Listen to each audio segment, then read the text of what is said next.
you're the core of your self-employment. So if you don't take care of yourself, then the work that you're doing is not going to thrive. Yeah. Because when you're not there, the work can't be done. There was a time when I would just say I'm a communications designer, or I am a coach, or I am working in environmental protection. But now I sort of sum it up as I am someone with, and I list all the different experiences, and I'm a solopreneur. Healthy soil, again, nature-based, because it's what we need. And whatever needs to be grown, just a luxury, it is a necessity. It's basically creating the soil for what does each person need to grow in that moment. What you just heard is the tip of the iceberg of my conversation with Ruth Nelson-Andorf.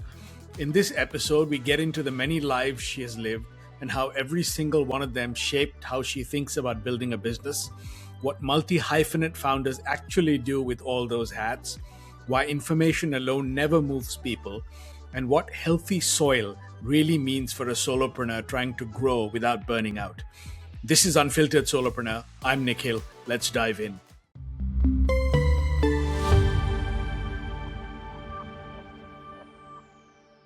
Hello and welcome to a new episode of Unfiltered Solopreneur. I'm your host, Nikhil. My next guest grew up in a rainforest, campaigned for the planet, and then decided the real endangered species was the solopreneur. Now she's building a community where they can grow their impact without losing themselves in the process. Ruth, welcome to the show. Hi, Nikhil. Thank you. Thanks for having me. Well, it's a pleasure, and I'm excited for our conversation because you have so many wonderful twists and turns in your story. So I want to start at the beginning a little bit. You grew up in the middle of a rainforest in a family you've described as patchwork and non-conforming. So what did growing up in that environment teach you that no classroom or corporate setting ever could? Wow. What a great first question. What did it teach me? I guess that's a good question because it was so natural for me. I think being in a situation, growing up in a family that was literally, my mother was 14 years older than my father, British. It was actually where I was born in England, but moved when I was a baby. My father, younger, 14 years, from the Caribbean. And both of them, my father was on one side religious, but on the other side, my mother was just very open to different, anything new. And we had a range of friends from an old, what would we call her? She owned a brothel. We were also friends with someone who he was the Archbishop of Trinidad and Tobago. So yes, Trinidad and Tobago was the island where I grew up. And my father decided to buy an old rainforest plantation, and it's a cocoa estate, which belonged at the time to Cadbury's chocolates, and build the house there. So beautiful rainforest and situations with, at the beginning, having no running water, no electricity, because we were just so far in. And even when an army ants decided to go right through the house. So it taught me a lot of take things as they come, curiosity, and open to all types of people, cultures, ways of doing things. I think it made me very non-judgmental. Yeah. No, those are valuable lessons. And I think you should definitely, there should be a Netflix series on that story, Ruth. It's fascinating, and I'm sure we'll, yeah. So I want to sort of move to the next stage then in terms of, now you went from being a designer at a big ad agency, working on global accounts, to working on the front lines as a Greenpeace campaigner, right? So tell us a little bit about that sort of push. What pushed you to make that jump? Because that's a pretty big change, right, in terms of leaving the corporate world. It is. It really was, because it was what made me do that.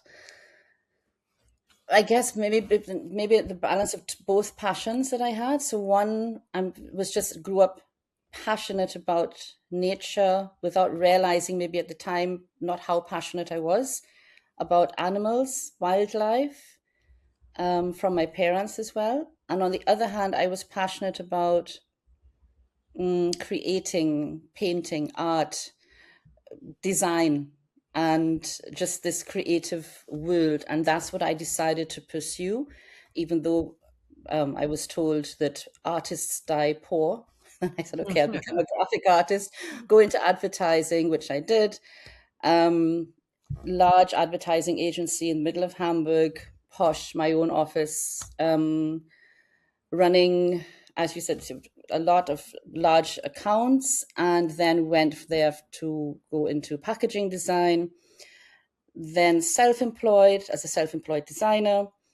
And somehow it just didn't feel, working for fashion, cars, alcohol, sugar is what I boil it down to without saying any names of who and what it was not, it just did not feel fulfilling. It was as if I was pushing pixels and pushing pixels on the screen, basically, for people to earn more money, to make more rubbish. And I did not want to support that. And then I decided, okay, I'm going to quit, I'm going to stop. And I decided to go to Greenpeace, where I've always wanted to work. And the job opening that was there was frontline campaigner. And I said, okay, I'll take that. Completely different setting, from a large office into on the streets, talking to people. I did also do communication work, PR work for PR, but work for Greenpeace in there in Hamburg. There is an exhibition hall, which is the only one that exists with Greenpeace. And I did a lot of talks there for adults and children, but also pounding the pavement, talking to people who didn't always want to talk to me or us about the situation of the planet and how they could help, and what small steps and large steps that could be done, and what Greenpeace was doing. Yeah, I mean that's a big leap, right? I mean, it sort of echoes back to that the freedom you sort of grew up with that you alluded to, and then to go to a, sort of the corporate shackles, and then you sort of break free from that again. It is an interesting story, but there was something you said to me about Greenpeace which really stuck with me. You told me you reached a point at Greenpeace where you felt like there were things you'd change, right, but you couldn't, and you Hmm. realized that environmental change isn't just about information, right? So, what was that Yes. moment when you realized the problem wasn't just information and it was something else entirely? Tell us a little bit about that. Okay, that was a bit further, I think, an accumulation of situations, a bit further down, like after a few years, going into the fourth, fifth year. Yeah, After speaking to so many different people, because literally it's not just people living in Hamburg, it's all over the world, hearing stories of people growing up next to plantations where they couldn't breathe because of when they were burning the oil plants, the air, the sky goes yellow. So just from talking to people who grew up in Hamburg, who would just leave their tap running when they go on holiday, stuff. So it's just a huge range of people. yeah, And what we did was we had like a pre-set conversation steps that we would go through to talk to these people on the streets. And because of my knowledge, I would also bring in the knowledge. But it was, again, it was information. So I was passing on information and was not reaching them. Not all of them. The people who were already involved yeah, were easier. Some of the people, yes, but I felt that I was not reaching the why behind it, and not that I should be telling them what to do, but making them understand this is also for their interest as well, because right. basically we're all connected, and what I do in Hamburg affects someone else in West Africa, affects someone else in, I don't know, Spain, what different families and different people's situations, etc.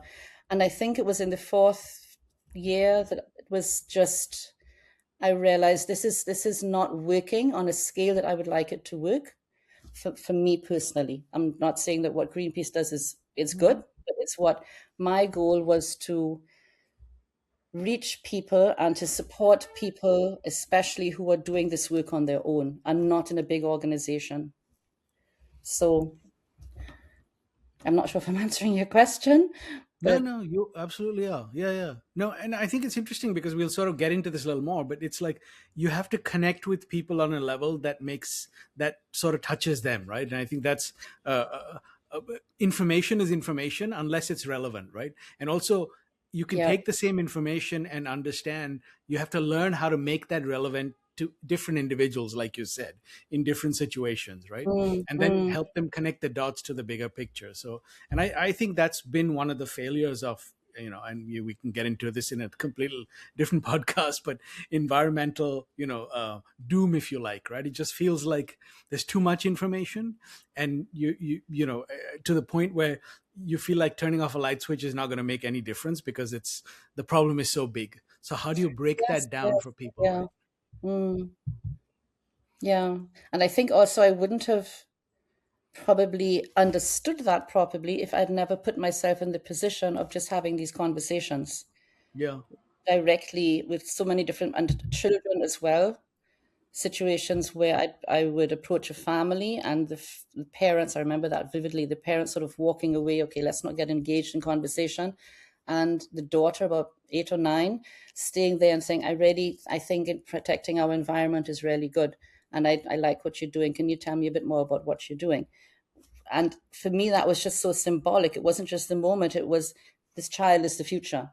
This is yeah. the future generation. And the parents were walking away. So there were heartbreaking moments like that as well. And I would not have experienced them if I hadn't actually done this job. Yeah, and I think it also prepared you for the next few chapters, right? I mean, because it's very Hmm. interesting to me how you sort of you've been in corporate boardrooms, then you've been on this literally on the front lines on the streets, and then the third chapter, which I want to sort of dig into a little bit, is now creative space is technically your third run at building a business, right? I know one of them was with a partner, so I guess Yes. I'm curious, what did the first two teach you that you couldn't have learned any other way? So the first two, what did they teach me? So the first one was my self-employment as a communications designer. And I was sort of all over the place with running behind, getting projects, working at late hours in the night, doing everything myself, but not feeling sort of running after each gig to get money, basically. Yeah, And and I wasn't taking care of myself. And that told me this is not going to work. And I think one of the core moments, which I in retrospectively came up, is that you're the core of your self-employment. So if you don't take care of yourself, then the work that you're doing is not going to thrive. yeah, Because when you're not there, the work can't be done. And that was the first one. And the second one, it was my own brand. Two brands actually. One was with a partner, and that was just wondering, what did I learn there? I think that was more, I wasn't being true to myself. I think that yeah. was it, because we created something that was a product for children, which was actually a great idea. And the first idea was something that I'd done for myself, but in the focus of what do the what do the people want? What do the customers want, basically, and not just from my heart, this is what I want. This is something that means a lot to me. This is what I'm offering, and it makes sense, if that makes sense. So Yeah, no, no, it does. yeah. And you touched on two very important things for solopreneurs, right? One is that, like you said, we are the business. And most Mm, people don't mhm, realize that, even mhm. though, and I've always said I've never worked harder as a solopreneur than I did in the corporate world. And, I felt like a slave in the corporate world, but now I'm like my own slave, right? But, Yes, but you're yeah. right. You have to So, sort of understand that if you slow down, there's no bench to fall back on, right? mhm, So it's not like somebody else can take over. So I think that's very important. And the second thing you're right too is it's also there's a tendency to sort of get wrapped up in your own idea, right? mm, Even if it's a really good idea, if you're sort of pushing it down people, you have to connect it to a problem that people are having, right?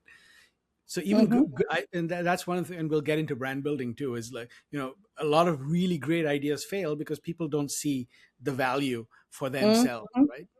it's almost like you have to flip the lens and start with the problem the person has, and then Yes. connect your idea back to it. But I think that's Mm, a learning, and that's a very valuable learning, because most people are enamored by their idea, and obviously to some extent you have to be, right, because you are doing this completely alone. You don't mhm. have, you have to believe in it, and if you don't believe in it, you can't be doing this 7 days a week, 24 hours a day. So there is an element of that, but you can't get tunnel vision as a result of it, right? And I Mm. think sometimes the market will tell you what it tells you, and you have to learn to listen. So That, yeah, very, very important point. And again, also, I think being allowed to fail, well, not fail, but just learn. So yeah, make a mistake, basically. I think that's a very important point, where I now hear from people with whom I speak that they have this fear, or they won't begin because of the fear. And it's basically, again, a natural process. Obviously, with a certain amount of calculation, probably with how much money one is going to invest in time and stuff like that. But at the same time, be prepared to fail, whether on a large step or a small step. So it's how, as long as it's a learning process, I would say. So what did we learn from this failing?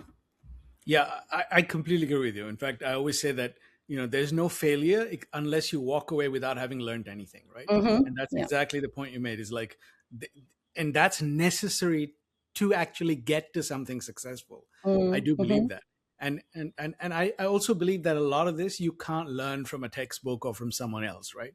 There's a lot of wisdom you can glean, but you have to do certain things yourself and stumble to Mm-hmm. actually get better at, whatever you're creating. So yeah, I agree. And I always say that, the net for solopreneurship doesn't appear until you take the leap. And I know that sounds really scary, because you're basically telling people to take the leap without a net. But, like you said, do it in a smart way, though.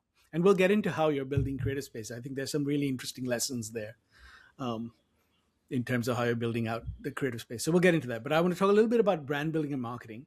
So you mentioned to me that a lot of coaches agonize over finding a niche, right? Now, Mm-hmm. you've worn many hats: designer, activist, nutritionist, coach, community founder. So, has being a multi hyphenate been your superpower? Or do you feel like it's sometimes made it harder for your people to find you? I love that question.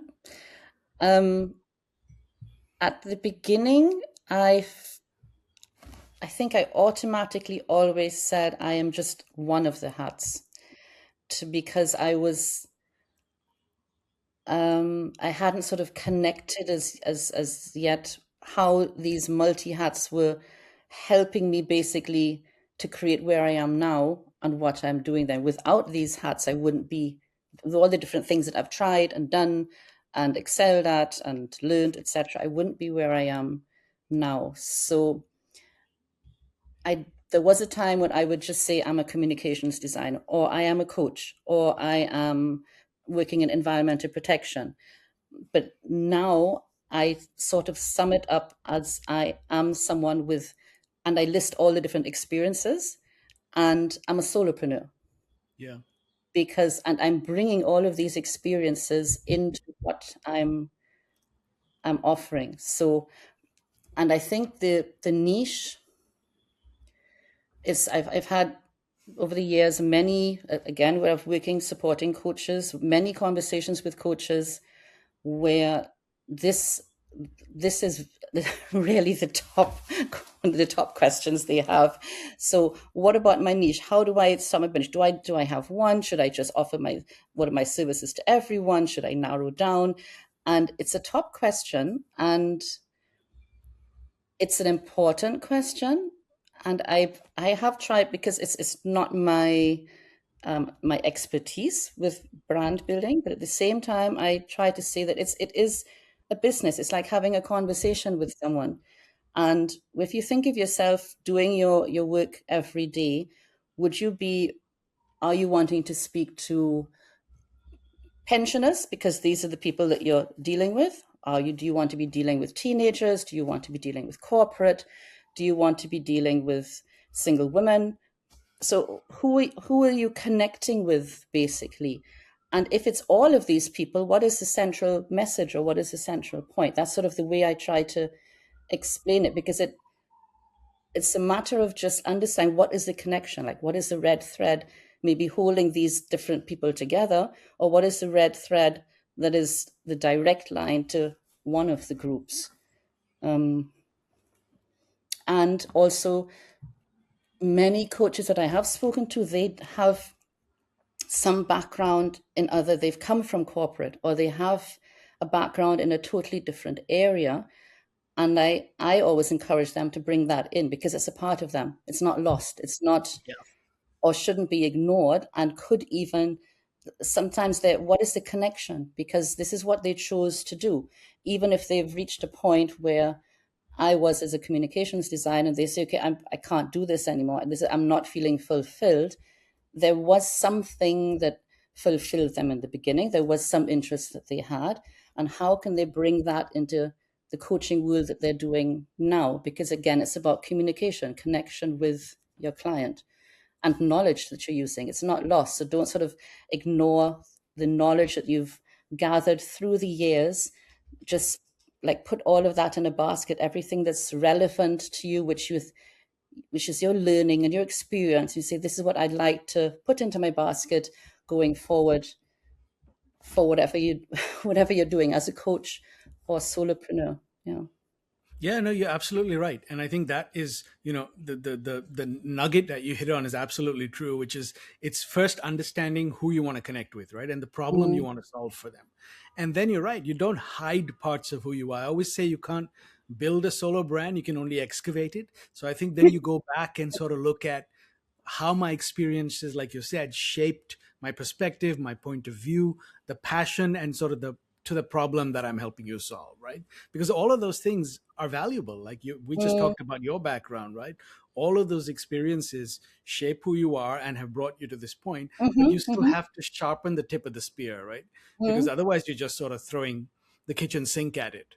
And that's too complicated for your audience to figure out. They don't have the time or the inclination to figure out how you can help them. You have to be clear about that, right? And then sort of make sure your experiences sort of complement how you solve Mm, that problem. So, I think, and it's a tough thing to do, and I think one of my other pet phrases I've probably mentioned to you is that you can't write the label from inside the bottle, right?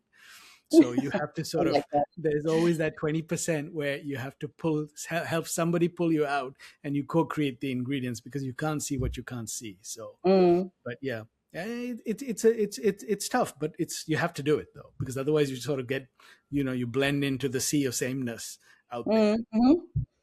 And I think a mix of doing it properly with, in some way, with an expert, someone who knows what they're doing it, but also not losing yourself in the process. So sort of like Yeah. not just following a script or saying, okay, this is what I have to do. And where's the heart and the soul and the things that you've mentioned, the values and the parts that is you. It's just sort of, it's like almost like taking these pieces of learnings, experiences, knowledge, skills, and putting that into a model, and then filing it and polishing it and making it something that is really then useful for the people who you're working with. Yeah, and you're right. It has to be sharp, right? I always say don't sandpaper yourself down Yeah. into something you think people are going to like, right? That Hmm. that doesn't work. So no, absolutely. So now the other thing, you describe creative space as a living ecosystem, right? Now, Hmm. ecosystems are complex by nature. So when someone asks you what it is, do you ever find yourself trying to describe the forest without taking them through every tree? I think at times I still do. Yeah. And again, it's practice, because at first I would stumble upon my words, what is creative space and the ecosystem. Um, and I guess it depends on who asks, but it's still always a, how do I formulate what creative space is? And do I find myself talking about the trees? I guess I'm not sure, because I can't describe the ecosystem, because basically the ecosystem is what is the natural or nature based thing that just things in sync with each other, being able to moss growing on trees. In the moss, there are the insects and the birds that then eat the insects. So this is what happens in a natural ecosystem.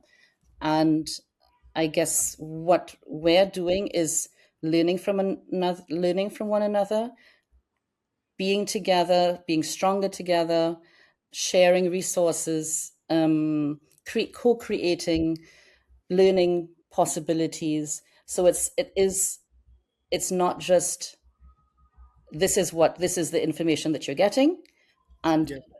join the community and you're there. No, it is very co-creative Yeah, and and you're right. colorful. And the thing I love about the ecosystem also is a, it's vivid, and b, there's also seen and unseen, to your point, right? Just like, there's stuff you see in a forest or the trees, but then there are roots Hmm. that sort of talk to each other underground, which are completely silent, but they're absolutely living, breathing part of the ecosystem Hmm. that you will never Hmm. see, right? So but it, Exactly. it is a hard thing to communicate. So tell me, it's been 2 years, right? Is it close to, yeah, that you've been building out Creative Space. So Yes. how Yeah. how is that evolved? You said when you sort of still practice. So can you talk a little bit about how it's evolved in terms of how you started talking about it and how you talk about it now? Okay. How did I start? I was still working with coaches and just become a coach myself.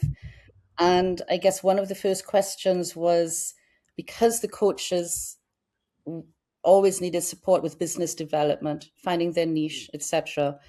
Then I said, okay, I had an idea of what about bringing people together? Because again, this was my throwback of working alone as a self-employed person and doing it alone Yeah. and wishing that people had been by my side to support me while each person still works alone. And I remember drawing a little diagram about what it could be like about the coaches and the creators and the solopreneurs and together. And that was sort of my first idea. And I think what has evolved over time is a lot of wording, for example. At the beginning, we had the word like network, and now it's more like connecting, using words like ecosystem, nature based. And a lot of it was also a lot of listening and feedback from the people who were in the community, who were being a part of joining the community bit by bit, and just sort of listening. So where are you now? What do you need? How would you do this? What experience do you have? What would it look like? And literally creating it together like insects, bees Yeah. in in the forest, sort of. And I think it's always a matter of, am I right? Am I explaining what creative space is for funding? Am I explaining what it is for branding, or am I explaining what it is from just in a conversation? And then what I sometimes find difficult is using words for people that are not in this sort of bubble, I guess you could call it. Yeah. Um, when I talk about SDGs, solopreneurs, it's that not everybody understands that. So they're sustainable development goal solopreneurs, so people working with the sustainable development goals, something that they're doing with their project or their or their work, and also the inner development goals. So basically, what also coaches are doing, in a way, but in a very active way of inner growth, understanding oneself and the connection one has with others, environment, etc. And also then the creatives in this field. So also like yourself with supporting with branding and positioning and marketing, etc. And I think these groups together, I call them the ecosystem because we're supporting each other. We're learning from one another, and at the same time create strengthening ourselves because we're each the core of our own business. So if we don't strengthen ourselves and understand ourselves, etc., and take care of ourselves, then our business can't thrive. So it is in a way complex, but not negatively complex. So beautifully complex. Yeah, no, I love that. And you're right, because we sort of have to, it's our connectivity that helps us all thrive, right? And makes Hmm. the soil Hmm. richer. And there's another analogy that you use, which I'll touch on in a minute. But the other thing I'm curious about is the word initiator. Now, you said you don't call yourself the founder of Creative Space, right? You call yourself the initiator. And I love that. But tell me a Mhm. little bit about where that distinction comes from and why it matters to you. I like that question because I've never thought about it. It just felt right because somehow I think founder, it's like I founded it, I found it. But I think I like to see creative space also as a movement. And I initiated, like I made the first step basically because I think that the association with the co-creation. So initiating something where I would like others to follow in the community, even with like communities in the communities, what I envision for later on. And it just sounded better. It suited me. I think it was more like a personal thing. It just sounds initiate instead of founder. So that was just a personal gut feeling that I had, I guess. Yeah. No, and it actually ties back to something you said earlier, right? Because you said in that business, the second business you started, you didn't feel like it was you, right? And Yeah, it yeah. feels like, and when you talk about it, I could see you sort of light up and you're in your element and in your skin, right? But I also Mm, love it from the fact that initiator also means it's not top down. It's not a rules based organization, right? Because that's with a true. founder, Yes, yes. it's like here are the rules, here are the community Mm-hmm. rules, here's how you act, here's how you behave. And I know Mm, you've talked about this before. It's like you're very conscious of the fact that you want those roots to sort of, it's almost bottom up. You want it to mm-hmm. be Mm-hmm. organic, you want everyone to contribute, and you're willing to shape it and mold it in a way that the community voice sort of supports and elevates, right? So I think Definitely. it ties beautifully to that too. So Thanks for pointing that out. Yes, it does. I think sometimes it's a feeling of being in this situation as the initiator, the first creator with among other creators, and then it's just sort of it's so in me that I sometimes it's good that I think this is a perfect example actually of listening to somebody else, you saying this, because it then again opens my eyes of, oh, okay, I hadn't actually thought of that aspect or brought it to the foreground of just seeing it from this perspective. So thank you. yeah, no, I love it, and you do that because you sort of introduce people in the community, and then you let them sort of thrive, right? Let the roots grow, take root, let them grow the way they do organically. So, I think that's a beautiful way to do it. So, now the other thing I wanted to ask you was you use another phrase I love: healthy soil for solopreneurs, right? Or coaches or creative people. Now that's mental health, values, inner development in my mind. But in a world obsessed with the harvest, so keeping with the analogy, revenue, growth, scale, how do you make the soil feel more like a business necessity, rather than a luxury for someone who's just stressed about getting their next client? Hmm. How do I make this soil feel not like that it's just a No- luxury? Yeah, because solopreneurs sort of sit around and say, "Oh, I don't have time for mental health," and we talked about burnout earlier. So I'm just curious. Mhm. It's a good question. I guess in my mind, the healthy soil is sort of not only just the mental aspect, it is the possibility to grow and whatever is being grown, whether it's the inner growth, whether it's the financial growth, whether it's the client growth. So I guess I literally picture healthy soil, again, nature based because it's what we need, and whatever needs to be grown from in this case, the members in that space and how they can work together to do that. So it's not just a luxury, it is a necessity. It's basically creating the soil for what does each person need to grow in that moment, or maybe a year later it's something else. Maybe in the first year it's an orange tree, which means, okay, I need to first of all understand what is my business offer going to be, what is my niche going to look like, who can I go to.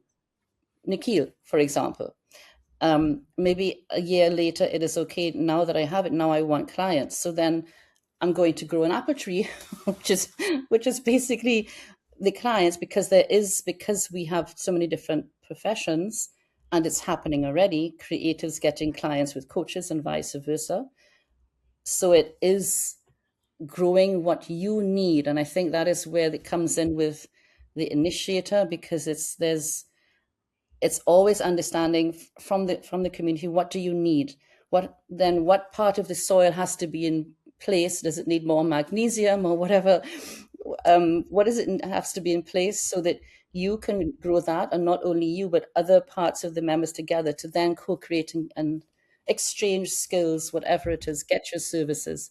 And it is also the possibility to earn money, because it is financial is necessary, and it's a point that I'm, well, more than passionate about, because I think that anyone who is doing good should be, especially solo people who are working on their own, should have a good income and not be associated with, okay, it's charity work, it's voluntary work, or I'll point you to a friend, he's doing this, he works on his own, maybe he'll give you a discount. No, because we wouldn't do that if we go to a large agency or a Yeah. large organization or corporate.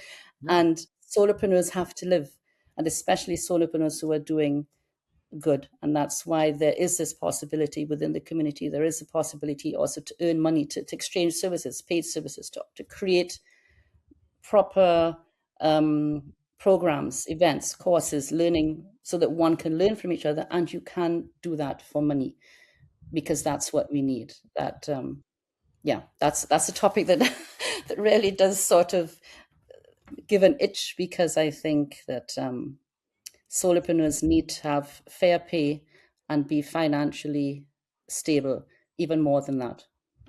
Yeah, no, I agree. And you're right. I think there are two things that I think are very interesting. One is that even nonprofits are not profitable, right? To function, Mm-hmm. they have to Mm-hmm. make money to pay their staff, to do their work, Exactly. and to reach the people that they're helping, right? So I think there's this misnomer. And you're right. A lot of solopreneurs feel like they have to give their services away. You know what I mean? Just like, and that balance, I think, gets hard to shift because you Mm-hmm. create bad habits, right? If you're like, Mm-hmm. and I even tell people, even when you have a scope, you're not being mean when you draw a line, because clients will always ask for more. That's just human nature, right? They will, and if you say yes, you set up, a condition to basically say you can keep pushing me to give a little more, a little more, a little more, and then to your point, you sort of burn out, right? Or you get Mm-hmm. resentful Mm-hmm. of the work you're doing. So I don't think it's healthy for anybody in terms of, yourself and even the outcomes that you deliver. So Mm-hmm.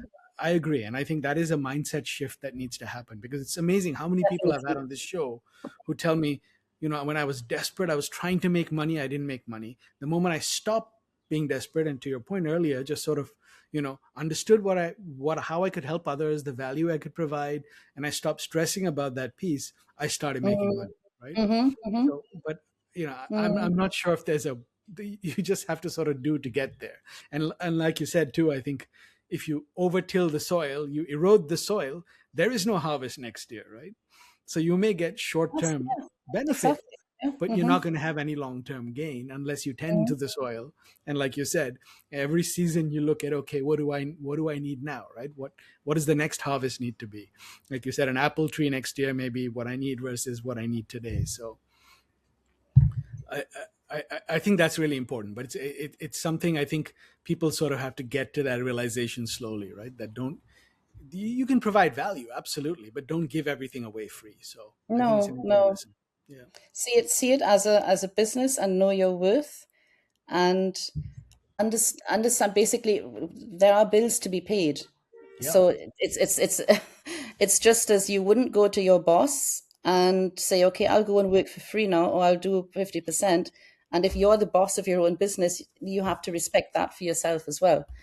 And I think that's just a very, very important point, and something that I wish I could also even support changing this in the system, that we don't think like that. Because I've heard somebody in the community as well, we were talking, and she sort of said in frustration, maybe I should just go and work for a supermarket chain or something, because at that point in time she just wasn't getting clients and was just at her wits end. And this is where it can go wrong, whether you're doing something good with your work, whatever it is. As a solo person, you need clients, you need whatever it is that you're paying, products, etc. And not that one then has to revert to, okay, I'll go back to corporate, or I'll go and just get a job. if it's a calculated short-term thing, Yeah. what you're doing, said, okay, I'm going to be working part-time for half a year while I set this up, and afterwards, okay, but this is just the stepping stone, then that's fine. But it's a sad situation if it has to be a must. Yeah, no, I agree. And actually, that leads nicely to my next question, because that's something a lot of solopreneurs struggle with, right? So I know a lot of wannabe solopreneurs think they have to quit everything to start, right? Now, you were financing your dream through strategic part-time work, like you touched on just Yes. now. So how is that side hustle reality actually made you a better and maybe less desperate founder? Talk to us a little bit about that. Okay. I guess better in a way, it helped me understand really how to organize myself because of, on one hand, freelance working with getting incoming calls and basically not always owning the day, because my Calendly would be open, and I then learned, okay, it has to be that the last booking option is the day before, so I know at least the evening before this is what my next day looks like. But I didn't know what the day after or the next week would look like, and I had to sort of find a system. How can I find the time to create my business, which needed focus, while getting these calls, and then always having to shift in my focus, shift in my mind, shift in the task. And it was a learning experience, but it made me more organized. It made me more learning how to move from, okay, focusing, and now doing the tasks that have to be done, and then shifting to the next thing. And it was, I guess, also a learning experience from my second self-employment, where I just went straight in and I said, okay, this is what we're doing. And Good. it didn't really bring it didn't get the traction that we wanted, basically. And this time I said, okay, no, there's going to be this bit of security at the side. And it was just, I guess, also the openness, like a combination of understanding that this is my step, because I didn't have a large amount of capital to do that, and understanding that I would need to do something on the side. And then literally this job landed in my lap, where I was like 10 to 15 hours a week, but it was sporadically all spit all over the place. It wasn't just in blocks, which was perfect for me, because it also gave me a connection to the coaches and understanding what they were wanting. So I think sometimes things happen the way they should and the way they can, in the best possible way. And it's a matter of, okay, how can I use this opportunity that I have in the best way for me? And sometimes it was late hours, I admit, but because of doing something that I'm passionate about and creating my own business, it was enjoyment. So it was never, or it still is, I'm still co-creating creative space, but it was never, oh my gosh, I have to do this. Never a feeling of how, going back sometimes to corporate, I have to go to work today and do things that I don't have sort of jurisdiction over. Yeah, and I think it gives you a little bit of flexibility too, like you said, right? Because there's less desperation when you have some Yes, income yes. coming in, because Mm-hmm. it takes time to build a business. I don't know Yes, yes. anyone who's built it like straight out of the gate. Like, and I always tell people who are working, right, that use your corporate paycheck as your venture capital. Mm-hmm. Start your side hustle, test the waters, put your foot in there, see what works, what doesn't, because you're not going to Definitely. get it right the first time. Nobody does, right? Mm-hmm. Or they're not being honest if they're saying they got it right the first time, because Mm-hmm. so I think that's really important. I think it's a very valuable lesson. And the second thing I think is really interesting is also managing your time. Like, I struggle Mm-hmm. with that. Suddenly you have all the time in the world, so how do you make sure you don't do busy work, right? Like you said, it's like, Yes, yes. because it's very easy to keep yourself occupied and think you're working, whereas it's not really moving the business forward or moving the needle on the business, right? So that Mm. and I think, again, I don't know that you can learn that from a textbook or a guru or an app, right? You kind of have to. Everyone's rhythm is different, and so I think just Mm-hmm. doing is the best way I know to. It's like you can't learn how to ride a bicycle by watching YouTube videos, right? There are lots of things Mm-hmm. you could probably do, but not some things you just have to do to learn. So And practice, yeah. And also, yeah, I think that staying out, staying true to oneself. So trying different things out, trying that for some people, waking up in the morning, going to the gym, and then working is their optimum way of thriving. For others, there was actually another member who wrote a post recently. Waking up at 5 a.m. in the morning would be a horror for her because that's just not her time. That's not her productive time, and no meetings before 9 or 10. I can't remember. So it's knowing, okay, what is it? How do I want my day, my week to be? So yes, it's productive, but again, not just being busy, not just saying, okay, I'm going to get up early and I'm going to go to bed late. I'm just going to be doing stuff all the time. It's not taking care of yourself, and it's just being busy. It's not organizing your time. And sometimes at the beginning, I even had like 4-day weeks where I was really into okay, I'm really going to take time off now, and I still do that. Just close everything up, and I'm going to have a walk in the forest. Or I'm going to spend the whole day with my daughter. And I still do that because that is part of life. And amazingly, at these times, this is when I get the most sudden ideas. So when things click, it's because I've left the desk, the laptop, and I've just let things flow. So I'm in nature or with friends or whatever, and then something happens, and I quickly make a voice message or a note or something, and it's really, really, really helpful. Yeah. Yeah, no, you're right. I mean, it's like that old proverb of like, oh, I don't know if it's proverb, but basically of people saying they get their best ideas in the shower, right? And there's now scientific Yeah. evidence to support that because you're Mm-hmm. not sort of got your foot on the pedal.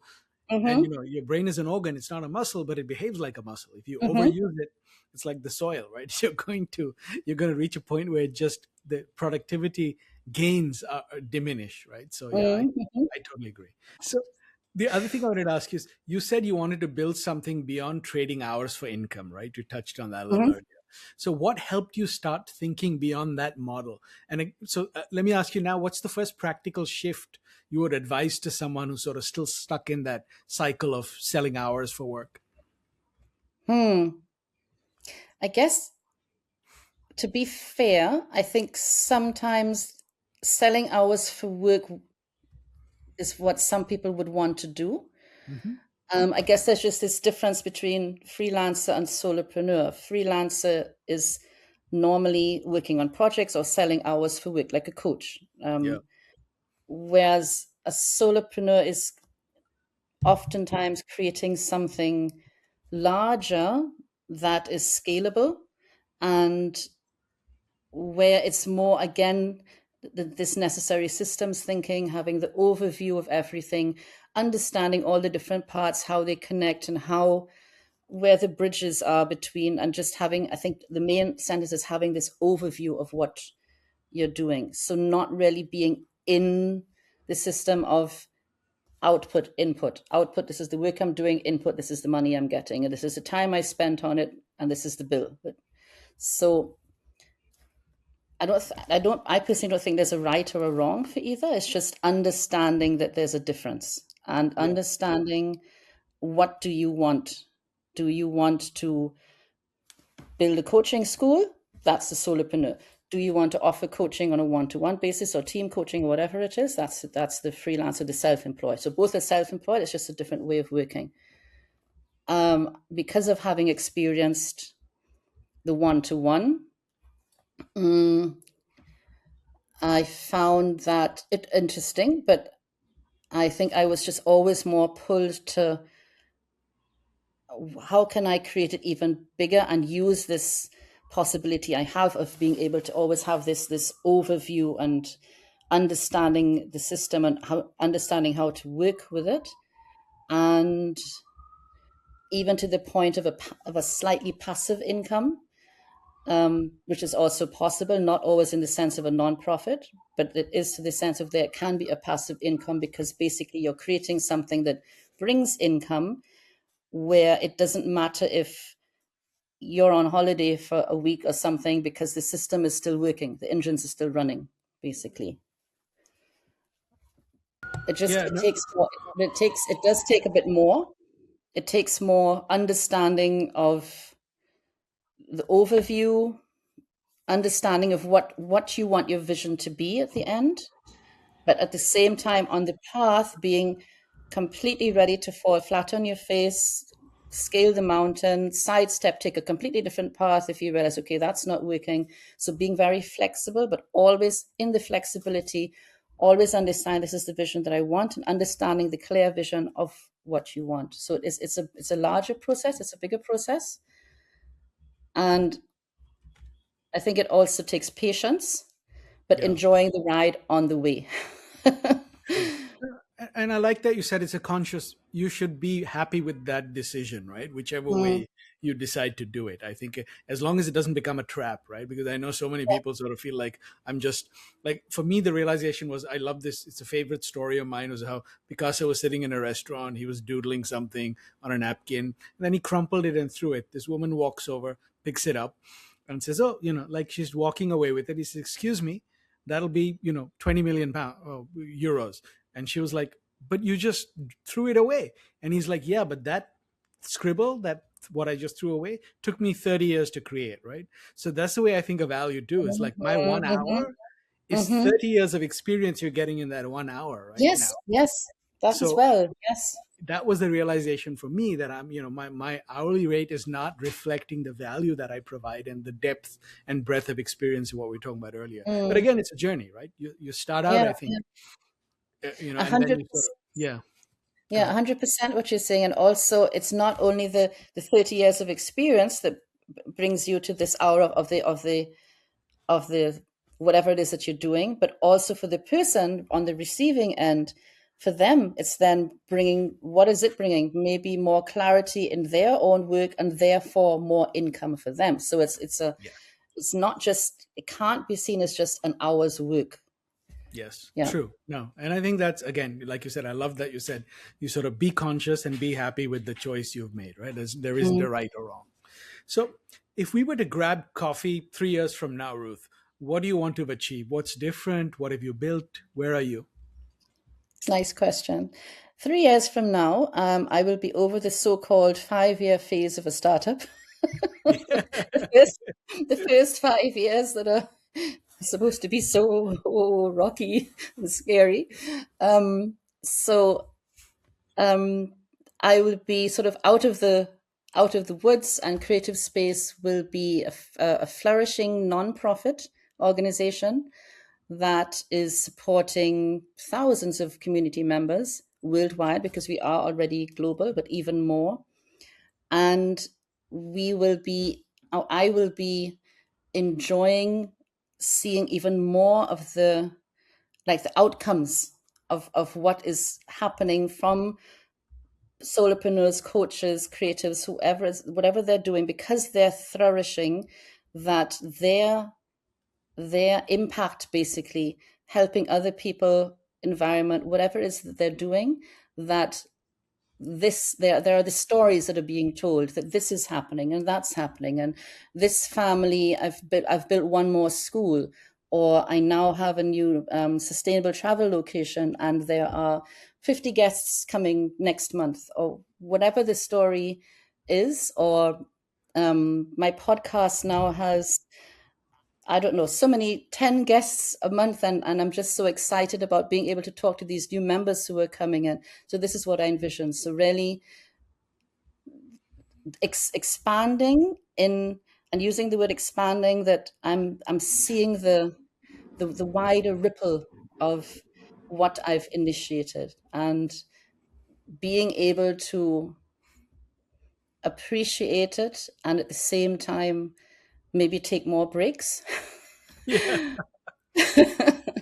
And sort of, I guess, do what I preach, and spend more time in the sun and in the mountains, which I love doing, at the beach, and at the same time really seeing what is going on. It's still working with a team, which I'm actually trying to create, and maybe a co-founder at my side, because I would like a co-founder. So just saying that out in the open, I would like to have a co-founder. Yeah. Yeah, no, I love that, and I love, and I'm excited to be one tree or maybe a root. I don't even know if I'm a tree yet in the creative space ecosystem.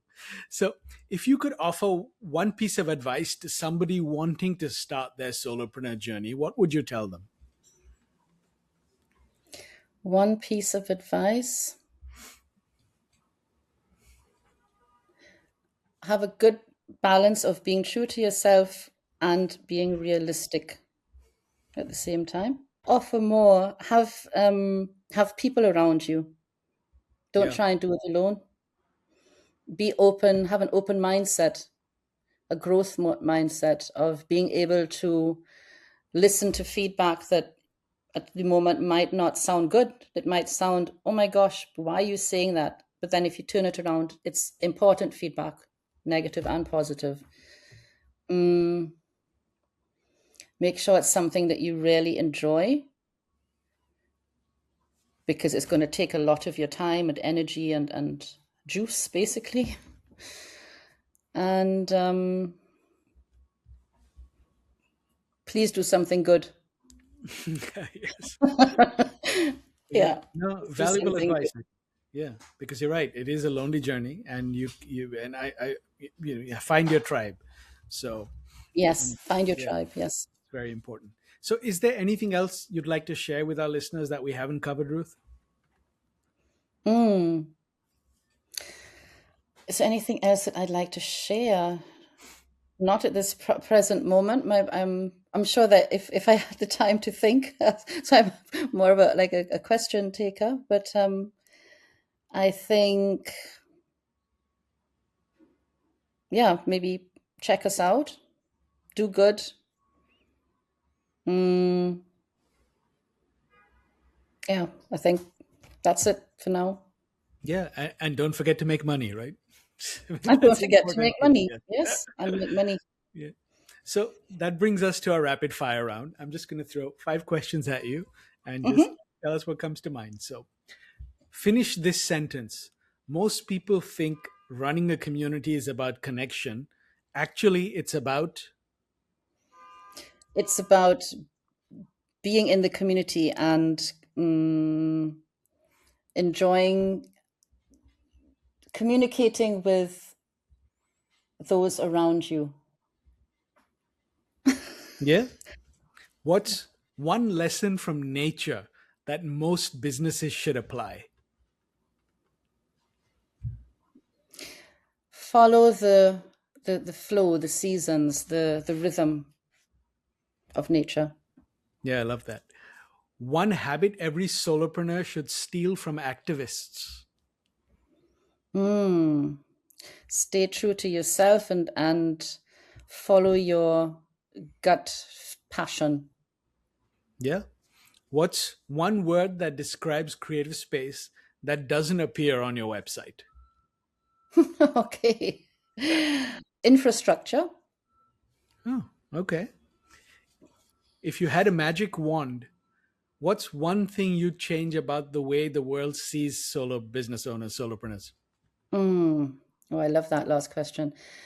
They would, the world would see solo business owners as the heroes who are going the path, the journey alone, and this is where the money is going. This is where money's flow. That they're ready to pay as much as possible for the work and the impact that they're doing.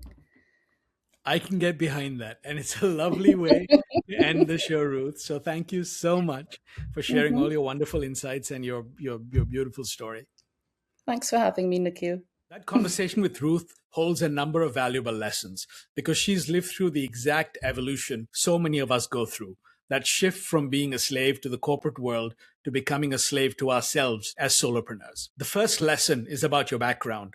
All of it. Ruth talked about how for years she would introduce herself as just one of her hats, the designer or the coach or the environmentalist. And I hear this constantly from the solopreneurs I work with, this instinct to flatten yourself into one clean label because you think it's easier for people to understand. But here's the problem with that.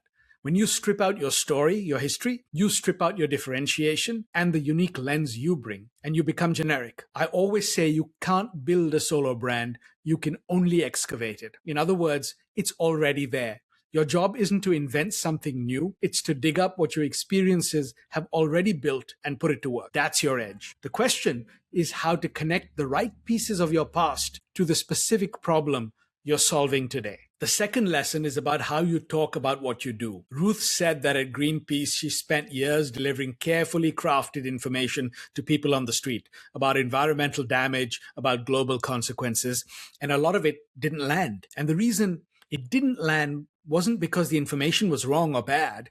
It was because information on its own doesn't move people. Relevance does. This is again something I see constantly in how solopreneurs talk about their services.